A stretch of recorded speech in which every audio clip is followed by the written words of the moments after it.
C'est un numéro de La Vie un peu particulier qui vous attend cette semaine. En effet, le journal fête son anniversaire. Il y a 80 ans, tout juste, le 8 juillet 1945, paraissait le premier numéro d'un tout nouvel hebdomadaire, La Vie catholique illustrée, qui deviendra La Vie, tout simplement. Et pour ce premier numéro, la rédaction faisait un choix fort, interpellant, sans doute très peu vendeur, nous diraient les spécialistes du marketing, celui de mettre en couverture le visage d'un Christ souffrant. Pourquoi ? Eh bien parce que le journal souhaitait manifester dès le départ son attention particulière aux tourments et aux souffrances de l'époque qui étaient évidemment celles de la déportation. 80 ans plus tard, plus de 4000 semaines plus tard, La Vie est toujours là, toujours fidèle au poste, toujours fidèle à sa vocation de départ. Et nous avons souhaité donc dans ce numéro relire une partie de cette histoire, mais aussi parce que ça n'aurait pas eu de sens pour nous de nous regarder seulement nous-mêmes. Nous avons voulu élargir notre regard à l'ensemble de la presse chrétienne. Elle est riche en France d'une belle diversité, d'une longue histoire, mais elle rencontre aujourd'hui des défis nouveaux et très importants. Alors nous avons voulu bien nous intéresser à la question, regarder l'ensemble de ce secteur, et c'est ce que je vous propose de découvrir, de lire cette semaine dans La Vie, en kiosque bien sûr, mais aussi dès maintenant sur notre site internet et notre application mobile. Bonjour, un sujet pas toujours facile à la une de France catholique cette semaine, la chasteté. Monseigneur Éric Verden, évêque de Norvège, a écrit un livre très accessible sur la question qui ne traite pas que de l'aspect sexuel. Non, la chasteté, dit-il, c'est un regard, une attitude, une intelligence toute tournée vers la régulation des désirs pour tendre véritablement à une union à Dieu. C'est une façon d'être au monde. Voilà ce qu'il dit dans un entretien qu'il a accordé à France catholique.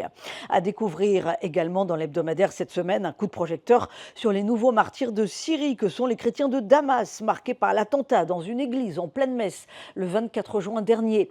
Et puis de très belles pages consacrées à l'art liturgique, à l'art sacré, avec le trésor du musée de la Visitation à Moulins, des chasubles magnifiques, des ostensoirs, des calices. Voilà ce que vous pouvez découvrir dans l'hebdomadaire. Et puis d'autres articles passionnants, en particulier le Tour de France des saints des diocèses. On s'arrête cette semaine à Cayenne, en Guyane, où c'est Saint-Étienne, le premier martyr de l'Église, qui veille sur les fidèles. France catholique sur abonnement et sur france-catholique.fr. Bonjour. À la une de Réforme cette semaine, les doutes après l'accord de paix signé entre la République démocratique du Congo et le Rwanda, paix signée à Washington. Alors nous avons essayé de savoir comment c'était ressenti sur place, au Kivu, cette région de l'Est du Congo, à la frontière avec le Rwanda, et l'épicentre de combats particulièrement meurtriers. Et puisque le Congo compte plus d'un tiers de protestants parmi sa population, nous avons interrogé pasteurs et théologiens qui sont assez sceptiques sur cet accord. D'abord parce qu'on ne connaît pas encore précisément les contours de l'accord, et puis parce que l'ombre de Washington plane là-dessus. Et Trump se vante d'ailleurs d'avoir obtenu des promesses sur les droits miniers. Car le Kivu regorge de minerais, en particulier le coltan, très prisé par les fabricants de téléphones portables notamment. Et c'est pourquoi, sur place, certains se sentent un peu les dindons de la farce, comme ils en témoignent dans Réforme. Et puis dans ce numéro, nous rendons hommage également au théologien suisse Bernard Raymond, qui vient de mourir peu de temps après André Gounel, deux disparitions qui laissent un vide dans la pensée protestante libérale. Et enfin, nous évoquons aussi Erik Satie pour le centenaire de sa mort, un compositeur excentrique mais ô combien attachant, avec les titres de ses œuvres particulièrement poétiques comme les Gnossiennes ou les Gymnopédies. Bonne semaine et retrouvez Réforme sur réforme.net ou par abonnement.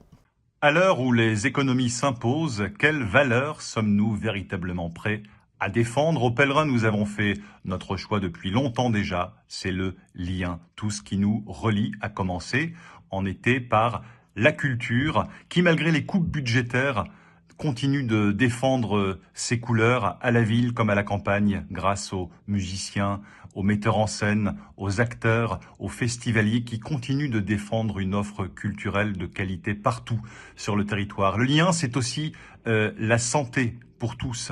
Et nous avons rencontré pour cela une médecin urgentiste engagée à Laval qui nous a confié notamment que le lien pour elle reste le meilleur des médicaments. Le lien encore et toujours dans ce premier numéro d'été avec l'ouverture de notre feuilleton sur les 1700 ans du Concile de Nicée qui a enfanté du fameux credo qui relie tous les fidèles et tous les croyants du monde.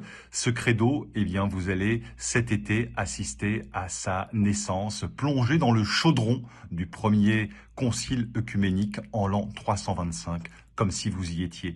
À l'ombre comme à la plage, je vous souhaite un été relié. Alors que commencent les grandes vacances, Famille Chrétienne se penche sur ces familles qui se retrouvent pour quelques jours ou plus sous le même toit. Maison de famille ou de location, bande de cousins, grande tablée, jeux et fêtes, longue discussion le soir. Les vacances en famille réunissant plusieurs générations sont bien sûr l'occasion unique de nouer des relations, mais elles restent un défi. C'est ce que nous démontre le grand format de la semaine dans Famille Chrétienne.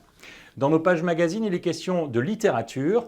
Comédiens, prêtres, femmes d'affaires, écrivains ou professeurs, nous avons demandé à 5 personnalités de nous dire quels romans les avaient rendus meilleurs. Et puis, coup de projecteur également sur la littérature jeunesse, les ados et la lecture, entre lecture scolaire, tendance proclamée sur les réseaux sociaux et concurrence du téléphone, il peut être évidemment difficile pour eux d'affiner leur goût littéraire et pourtant, ils continuent de lire. On trouve alors dans nos pages quelques coups de cœur de littérature jeunesse alors que commence l'été.